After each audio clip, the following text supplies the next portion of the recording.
Star Channel ပရိသတ်များအားလုံးပဲမင်္ဂလာပါခင်ဗျာအခုတစ်ခေါက်တင်ဆက်ပေးမှာကတော့လာမယ့် match လာမှာတကဘာလုံးကစောင့်ကြည့်ရမယ့် Black Moon ဖြစ်စဉ်ကိုမြင်ရမယ်ဆိုတဲ့သတင်းကိုတင်ဆက်ပေးမှာဖြစ်ပါတယ်2026ခုနှစ်အတွင်းမှာနဂတဗေဒဝါသနာရှင်တွေနဲ့ကောင်းကင်ယံအလှကိုခန်းစားလူတွေကောင်းကင်ယံရဲ့အလှကိုခန်းစားလူသူတွေအတွက်တော့ထူးခြားတဲ့သဘာဝဖြစ်စဉ်တစ်ခုပေါ်ပေါက်လာတော့မှာပဲဖြစ်ပါတယ်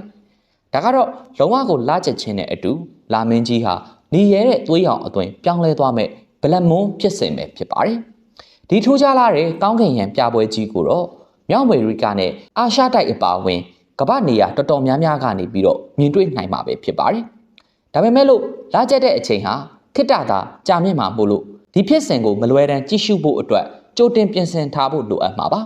။အပြည့်အဝလာကျက်ခြင်းကိုကြည့်ရှုဖို့အတွက်နေကျက်ခြင်းကိုကြည့်တယ်လို့မျိုးအထူးကိရိယာတွေဒါမှမဟုတ်မျက်စိကာကွယ်ရေးပစ္စည်းတွေမလိုအပ်တာကတော့သတင်းကောင်းတစ်ခုပါပဲ။ကောင်းကင်ကြည်လင်နေဖို့နဲ့ညနေတဲ့အထိစောင့်ကြည့်နိုင်ဖို့အတွက်ကော်ဖီတစ်ခွက်လောက်ရှိရင်တင်လုံလောက်နေပြီပဲဖြစ်ပါတယ်။ Space.com ရဲ့ဖော်ပြချက်အရဒီလိုမျိုးလုံးဝလာကျက်ခြင်းဖြစ်စဉ်ဟာ2026ခုနှစ်မတ်လ3ရက်နေ့အစောပိုင်းမှာဖြစ်ပေါ်မှာဖြစ်ပါတယ်။ဒါဟာ2026ခုနှစ်ရဲ့ပထမဦးဆုံးသောလာကျက်မှုဖြစ်ပြီးကမ္ဘာတဝန်းကလူဦးရေ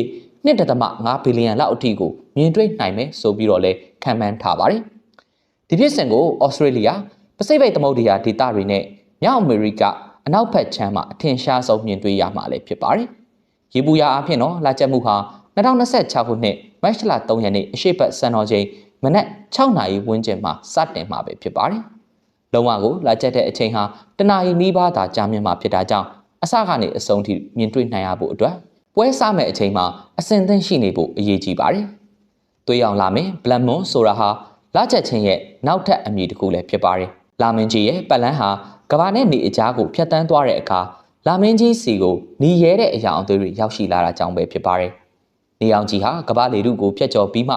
လပေါ်ကိုကြာရောက်တာကြောင့်အလင်းရဲ့လှိုင်းအချို့ကိုဖယ်ရှားလိုက်တယ်လို့ဖြစ်သွားပြီးလာမင်းကြီးကိုတန်ချေးရောင်ဒါမှမဟုတ်အနီရောင်အဖြစ်နဲ့မြင်တွေ့နိုင်မှာပဲဖြစ်ပါတယ်။ဒါဟာတကယ်ကိုအမှတ်တရဖြစ်စေမဲ့အတွေ့အကြုံတစ်ခုလည်းဖြစ်ပါတယ်ခင်ဗျာ။မတ်လမှာဖြစ်ပေါ်မဲ့သွေးရောင်လာမင်းဟာ2026ခုနှစ်ရဲ့ပထမဆုံးဖြစ်စဉ်ဖြစ်ပါတယ်။လာကျက်မှုဖြစ်စဉ်အားလုံးရဲ့29%လောက်ဟာ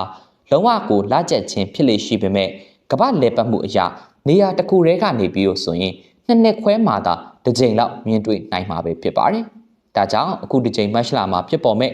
သွေးရောင်လာမင်းကိုလွဲချော်သွားခဲ့မယ်ဆိုရင်တော့နောက်ထပ်အခွင့်အရေးတစ်ကြိမ်ရဖို့အတွက်2028ခုနှစ်အထိစောင့်ဆိုင်းရအောင်မှာဖြစ်တယ်လို့သိရှိရတာပဲဖြစ်ပါတယ်ခင်ဗျာ။